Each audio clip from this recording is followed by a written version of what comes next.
नमस्कार, आप देख रहे हैं हल्ला बोल टीवी। मैं हूं दीपक शर्मा और हमारे साथ हैं जन सुराज के प्रदेश अध्यक्ष मनोज भारती। जन सुराज की बिहार विधानसभा चुनाव में पराजय हुई है और अब फिर से प्रशांत किशोर जनता के बीच जाने की बात कर रहे हैं। कह रहे हैं कि फिर से हम गांव-गांव जाएंगे, वार्ड-वार्ड जाएंगे। कैसे संगठन आगे बढ़ेगा, जन सुराज की क्या प्लानिंग है, क्या जन सुराज ने सीखा है इस पराजय से और आगे जन सुराज कैसे बढ़ेगा, इन सवालों का जवाब हम जानेंगे जन सुराज के प्रदेश अध्यक्ष से। धन्यवाद दीपक जी। आपके दर्शकों को मैं एक बार पुनः शुभकामनाएं देता हूं।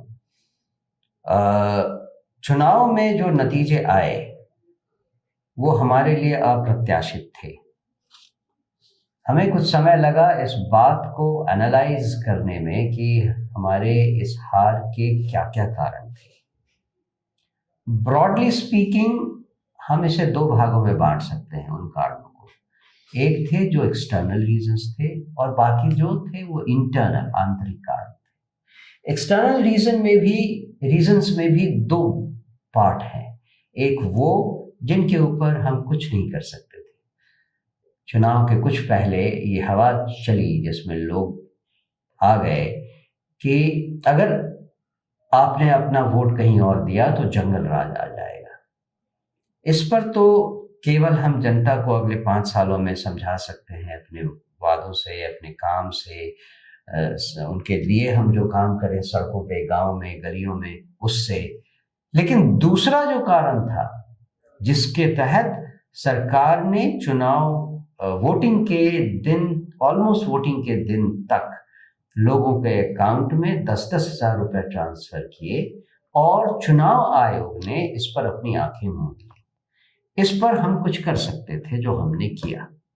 हमने सुप्रीम कोर्ट में एक रिट फाइल किया है इन सारी बातों को कहते हुए, और न्यायालय से दरख्वास्त किया है कि इसे संज्ञान में लिया जाए और उचित कार्रवाई की जाए। फिर से चुनाव कराने की मांग है? वो भी मांग है। अगर कब किया वो रेट है? कब रेट? 30 दिसंबर को हम लोगों ने रेट फाइल कर दिया। 30 दिसंबर को सुप्रीम कोर्ट में? सुप्रीम कोर्ट में। किसकी ओर से रेट फाइल की गई?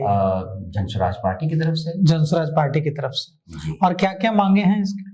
मुख्यतः यही कि हमने एविडेंसेस दिए हैं कि क्या क्या हुआ है इन चुनाव में, किस तरह से आचार संहिता का उल्लंघन हुआ है। एक आचार संहिता का उल्लंघन, और बेसिकली वही है। और जिस तरह से सारे प्रत्याशियों, हमारे बहुत सारे प्रत्याशियों ने हाई कोर्ट में फाइल किया है अपना रिट, चुनाव की प्रक्रिया में जो अनियमितता हुई उसको लेकर, तो उसका भी रेफरेंस दिया हुआ है। सुप्रीम कोर्ट में जो रेट फाइल की गई 30 दिसंबर को जन सुराज की ओर से, उसमें जन सुराज ने क्या क्या मांगे की है? क्या क्या मांग क्या है, क्या चाहते क्या है? हमने उनसे, न्यायालय से इस मामले को सबसे पहले संज्ञान में लेने की मांग की है। दूसरा, अगर इसमें सच्चाई है कि गड़बड़ी हुई है, अच्छा, मॉडल कोड ऑफ कंडक्ट की धज्जियां उड़ी है, हाँ, तो उस आधार पर इन चुनाव को रद्द करके री इलेक्शन करवाया जाए। अब देखते हैं न्यायालय क्या करती है। लेकिन ये हम एक्सटर्नल रीजंस पे बात कर रहे थे। इंटरनल रीजंस में बहुत सारी। तो याचिका स्वीकार हो गई? याचिका स्वीकार हो गई। याचिका स्वीकार, अदालत ने सुनवाई के लिए स्वीकार कर लिया। ये बहुत बड़ी जीत है कि याचिका स्वीकार हो गई। अमूमन ऐसे मामलों में याचिका स्वीकार ही नहीं होती है। अगर याचिका स्वीकार हुई है तो ये प्रारंभिक जीत है। निश्चित रूप से ये कहना चाहिए। दूसरी चीज जिस पर हम लोग ओरिजिनली बात कर रहे थे कि इंटरनल कारणों में, आंतरिक कारणों में जो हमें दिखाई दिया वो ये कि ग्राउंड लेवल पे, गांव के लेवल पे, वार्ड के लेवल पे हमारा संगठन कहीं था ही नहीं। हमारे जो वर्कर्स थे वो प्रखंडों तक ही बन पाए थे। उन्होंने जो प्रॉमिस किया, हमारे प्रभारियों ने जो प्रॉमिस किया वार्ड में, बूथ में या ग्राम लेवल पे हमारे प्रभारियों का की नियुक्ति, उनको प्रशिक्षण, वो नहीं हो पाया था। ये एक बहुत बड़ा कारण था जिसके कारण हम लोगों तक अपनी बात पहुंचा नहीं पाए। लोगों को ये भरोसा नहीं दिला पाए कि जन सुराज जीत रही है। अगर लोगों को ये भरोसा होता कि जन सुराज जीत रही है तो शायद हमारे वोट तितर बितर नहीं होते। इसको ध्यान में रखते हुए हमने ये डिसीजन लिया कि हमने पूरे संगठन को फिर से बिल्डअप करना है। और आपको याद होगा कि चुनाव के नतीजों के बाद हमने सारे के सारे संगठन के अवयवों को भंग कर दिया था और जो अधिकारी थे उनसे कहा था कि आप कार्यवाहक पदों पर रहें तब तक जब तक कि संगठन फिर से बना नहीं दिया जाता। तो अभी हमारा वही फेज चल रहा है।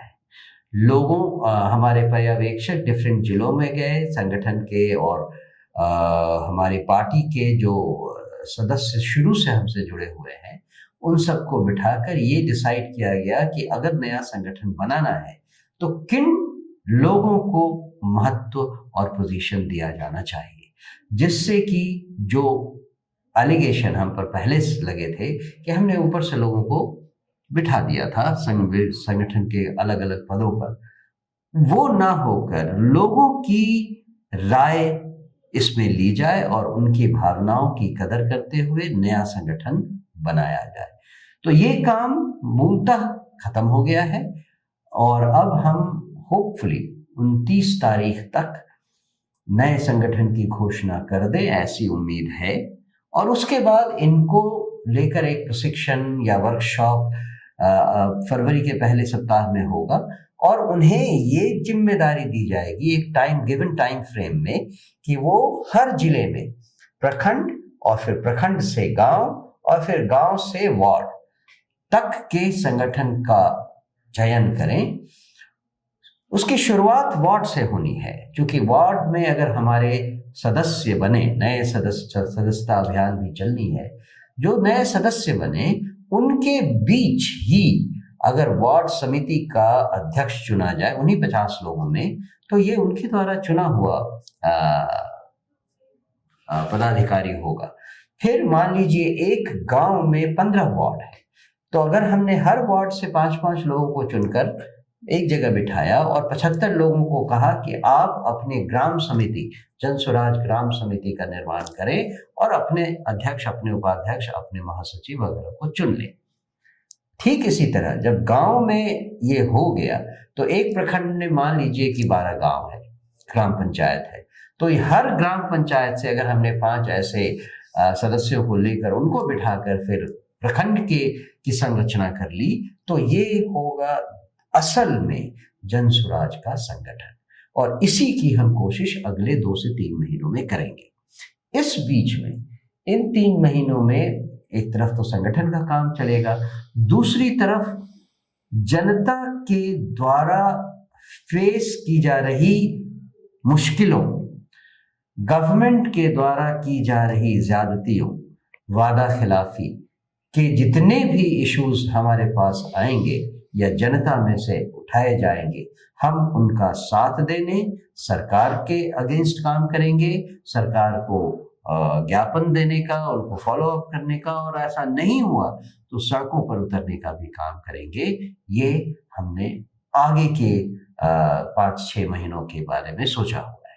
अभी आपके कई साथी, जो पुराने साथी थे, जो चुनाव के दौरान जीने मरने की कस्में खाते थे, वो लगातार आपका साथ छोड़ रहे हैं, और जो हैं भी वो उनमें से कई, एक नाम है आरसीपी सिंह का, जो पार्टी का ही विलय कराने पर तुले हुए हैं जदयू में।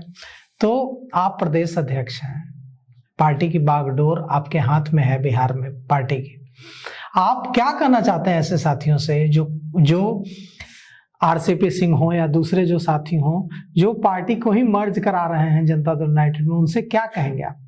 नहीं, जो लोग हमको छोड़कर कुछ और जगहों पर चले गए हैं, कुछ अपना कैरियर फिर से बिल्डअप करने में लग गए हैं, उनको हमारी शुभकामनाएं हैं।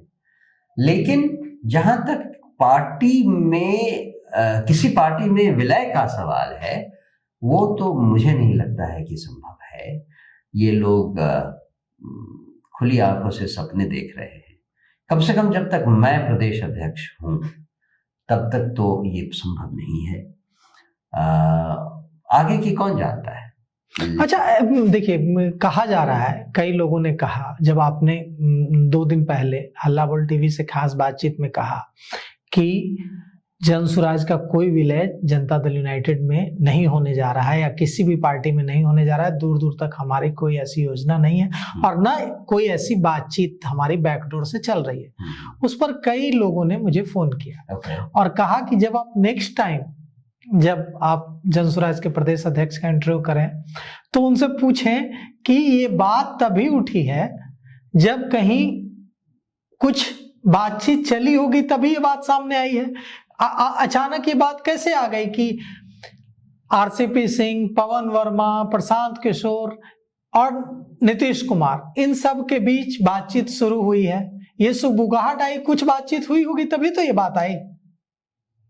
मुझे लगता है कि ये सुगबुगाहट उन लोगों के दिमाग से शुरू हुई जिन्हें जन स्वराज के आइडियल से कुछ लेना देना नहीं था। जिस तथ्य को लेकर, जिस ग्राउंड पर जन स्वराज टिकी हुई है, उसमें बिहार में व्यवस्था परिवर्तन की बात कही गई है और ये भी कहा गया है कि हम कभी किसी पार्टी के साथ कोई गठबंधन नहीं करने वाले हैं। इसका सीधा मतलब है कि हमारे साथ जो भी लोग हैं वो या तो इस विजन को शेयर करें या फिर अपना रास्ता देखें। उनके लिए पॉलिटिक्स के बहुत सारे दौर खुले हुए हैं। तो मुझे लगता है कि ये सुगबुगाहट उन लोगों के दिमाग से हुई है जिन्हें जन स्वराज का जो मुख्य उद्देश्य है उससे बहुत ज्यादा दोस्ताना संबंध नहीं है। प्रशांत किशोर जनता दल यूनाइटेड के राष्ट्रीय उपाध्यक्ष रहे हैं, नीतीश कुमार के साथ मुख्यमंत्री आवास में रहे हैं, तो पुराना रिश्ता है। तो जदयू कोई अछूत थोड़ी ही हो गई कि आप उसमें नहीं मिल सकते। अगर ये सवाल किसी को उत्तर देना चाहिए तो उनको देना चाहिए जो जदयू में पहले रह चुके हैं। प्रशांत किशोर जी से आप पूछ ले, उनकी जो राय है वो आप जान ले। लेकिन जहां तक मेरा सवाल है, मैं यहाँ एक स्पेसिफिक एम को लेकर आया था और उस एम में कहीं भी किसी भी विलय की बात नहीं है। हम मानते हैं कि जन स्वराज में हम तो जो विलय की बात कर रहे हो, जो विलय की बात कर रहे हैं उन पर प्रदेश अध्यक्ष कार्रवाई करें कि आप कैसे पार्टी लाइन से हटकर बयान दे रहे हैं। वो भी होगा, समय आने पर वो भी होगा, निश्चित रूप से होगा। लेकिन मुझे लगता है कि अभी वो समय नहीं आया है। अभी तो तरह तरह के बयानबाजियां चल रही हैं, उसका अंत हम देखते हैं, उसको फॉलो करके देखते हैं कि आगे क्या होने वाला है। पर अगर जरूरत पड़ी तो आवश्यक कार्रवाई भी जरूर की जाएगी। अभी बिहार में एमएलसी चुनाव होने जा रहा है, स्नातक शिक्षक। पिछली बार तिरहुत में आप लोगों ने अच्छा प्रदर्शन किया था, दूसरे नंबर पर रहे थे। यह अलग बात है कि निर्दलीय की जीत हुई थी। फिर से चुनाव होने जा रहा है एमएलसी के, शिक्षक, स्नातक के। इस बार कैसे दम दिखाएंगे? अभी से लेकर आने वाले विधानसभा चुनाव तक जितने भी तरह के चुनाव होंगे बिहार में, जन स्वराज उन सब में सक्रिय रूप से भाग लेगी। ये मैं आपको बता सकता हूँ। चाहे वो एमएलसी के चुनाव हो, ग्राम पंचायत या पंचायती राज के चुनाव हो, वार्ड के चुनाव हो, शहरों के जो जिला परिषद वगैरह के चुनाव हैं वो चुनाव हो, हर जगह हम बहुत सक्रिय रूप से हिस्सा लेंगे। ये हमने ऑलरेडी अपने सीनियर लीडरशिप के साथ बातचीत में डिसाइड कर लिया है। पंचायत चुनाव में क्या कैसे लड़ेंगे? पंचायत चुनाव में भी ज्यादा वक्त नहीं बचा है, 7-8 महीने का वक्त है। इसलिए भी जो संगठन के पुनर्गठन की बात है, जिसमें हम गांव पंचायत और वार्ड तक जाने की बात कर रहे हैं, उस काम को जल्दी से पूरा करना। देखिए, पंचायत चुनाव तो कोई पार्टी स्तर पर होता नहीं है। आपके समर्थक लड़ेंगे, आपके वे कार्यकर्ता जो आपका अब तक झंडा उठाते थे विधानसभा में, वो इस बार प्रत्याशी होंगे। तो आप उनको कैसे संसाधनों से मदद करेंगे, कैसे विचारधारा से मदद करेंगे, कैसे नैतिक रूप से मदद करेंगे? नहीं, विचारधारा से तो हर किसी की मदद होगी ही, लेकिन संसाधनों से कैसे? जैसा आपने कहा कि ये किसी पार्टी के बेसिस पे चुनाव तो होते नहीं है। तो मान लीजिए किसी जगह से हमारे 2, 3, 4 प्रत्याशी एक साथ खड़े हो गए, जब सारे के सारे जन स्वराजी, तो हम सारों की मदद तो करना, किसी एक की मदद करना बहुत नाइंसाफी होगी। इसीलिए हमने ये डिसीजन लिया है कि अभी let's cross one bridge at a time. अभी तो पहले हम संगठन बनाकर देखें कि गांव के लेवल पे, वार्ड के लेवल पे हमारे साथ कितने युवा और सक्रिय सदस्य जुड़ सकते हैं। उसके बाद हम ये देखेंगे कि उनमें से कितने लोग ग्राम पंचायत या विभिन्न नगर पंचायत इसमें हिस्सा लेना चाहते हैं। उस समय हम एक नीतिगत फैसला लेंगे कि हम अपने लोगों के साथ जो चुनाव में आना चाहते हैं उनके साथ किस तरह से आगे बढ़ें इन चुनाव में। अभी इसके बारे में कोई वैसा निर्णय नहीं लिया गया है जिसे मैं आपको बता सकूं। मतलब ये है कि मतलब संसाधनों से मदद आप करेंगे, प्रचार में जाएंगे, वो देखा जाएगा क्योंकि पार्टी का कुछ होना वाला है नहीं, लेकिन पार्टी की जो नीतियां हैं, पार्टी में जो रिजोल्यूशंस अभी तक दर्शाए हैं, उनको लेकर हमारे प्रत्याशी लोगों तक जाएंगे, ये हम आपसे वादा करते हैं। ये आप भी प्रचार में जाएंगे, प्रशांत किशोर भी जाएंगे और दूसरे नेता भी जाएंगे? ऑब्वियसली हम पार्टी की तरह से नहीं जाएंगे। हाँ, मतलब समर्थन अपना जताने जाएंगे जो आपके समर्थन के बारे में सोचा जाएगा। जो मैकेनिज्म है वो हम आगे आने वाले समय में सोचेंगे। सांगठनिक रूप से आप देखिए कि कई जो आपके जो प्रत्याशी थे वो अब आपके साथ नहीं है, और जो खबर आ रही है कि जो कई हैं वो भी कई तरह के विकल्प तलाश रहे हैं, तो आपकी जो सेना है वो बिखर रही है। नहीं, हमें इस बात से कोई मुश्किल नहीं है, क्योंकि जैसा कि आप कई बार जान चुके हैं, जन स्वराज पार्टी एक विजन लेकर आई है। वो बहुत मुश्किल है। उस विजन का सबसे बड़ा और इम्पोर्टेंट पार्ट तो ये है कि हमें अपने आप को शुद्ध करने की जरूरत है। कहीं न कहीं हमें जब तक अपने आप को शुद्ध करने का मौका नहीं मिलेगा, तब तक हम बाकी लोगों को क्या बदलेंगे, किस तरह से उनको विश्वास दिलाएंगे।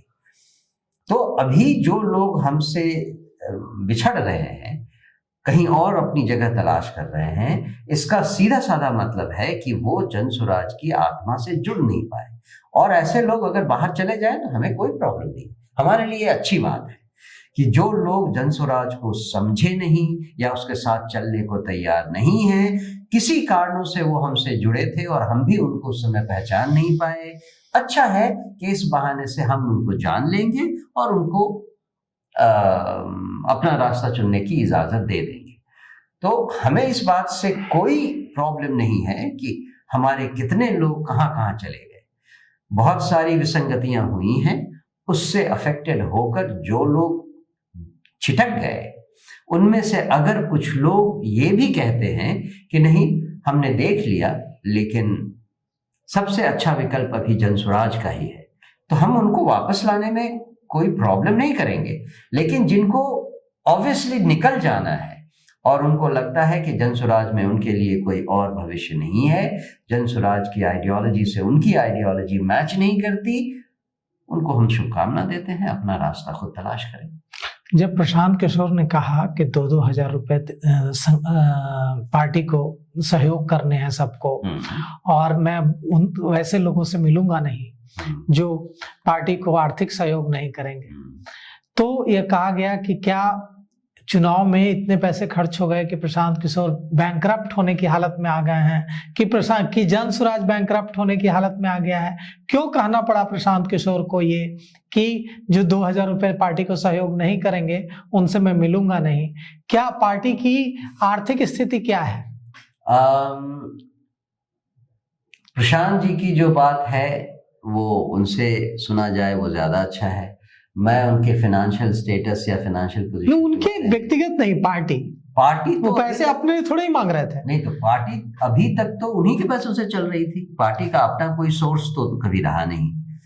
इसे भी अब हम बदलना चाह रहे हैं।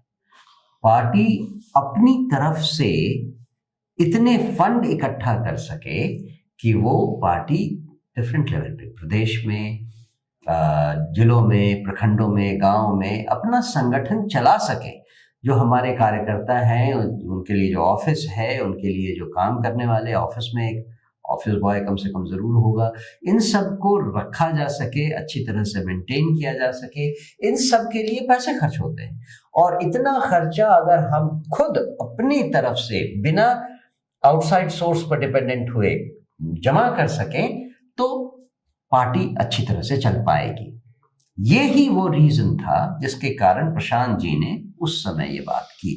हम भी अपनी तरफ से पार्टी के डिफरेंट जो बड़े लीडर्स हैं, चाहे वो कोषाध्यक्ष हो, बाकी लीडर्स हों, मैं हूं, हम सब कोशिश कर रहे हैं कि अपने तरीके से हम पार्टी के कोष को बिल्डअप करें और इसके डिस्ट्रीब्यूशन की एक सही और लॉजिकल मेथड तलाश करें, एक तरीके की। तुम्हें पैसे मिल रहा है? पैसे मिल रहे हैं और हम इसको अभी और भी तेज करने वाले हैं। ये मुहिम हम जब भी जिलों में जाते हैं तो लोगों से इस बात के बारे में भी चर्चा करते हैं कि अब आप सब लोग, आप सबके यहाँ बहुत सारे जिलों में 17 जिलों में उनको अपना पार्टी का अकाउंट खुल गया है, तो उस अकाउंट में आप लोगों से डोनेशन लें जिसमें कि पार्टी आपके ऑफिस का खर्चा निकल सके। ये बात हम उनसे कहते हैं। तो जरूरत इस बात को समझने की है कि किसी एक व्यक्ति के फंड से एक पॉलिटिकल पार्टी नहीं चल सकती और ये जरूरी है कि केवल वही फंड इकट्ठा नहीं करे। उन्होंने भी तो कई बार कहा है कि पैसे मेरे थोड़ी ना है, हम भी चंदा लेकर आए हैं, हमको भी लोग डोनेशन देते हैं। तो अब डोनेशन का लेने का काम केवल उनका नहीं हो, पार्टी के बाकी लीडर्स, बाकी कैडर भी इस काम में लगे, ये जरूरी है। तो देखिए, योजना है जनसुराज की। जनसुराज के प्रदेश अध्यक्ष ने बताया कि ग्रास रूट लेवल पे संगठन को मजबूत करने की और ऐसे साथियों को इकट्ठा करने की जो जनसुराज के जो सिद्धांत हैं उससे आकर्षित होकर जुड़े, न कि टिकट या दूसरे जो लोभ हैं उसमें जुड़े, ताकि सफर लंबा हो। तो फिलहाल इस पेशकश में इतना ही। आगे की खबरों के लिए देखते रहिए हल्ला बोल टीवी। शुक्रिया।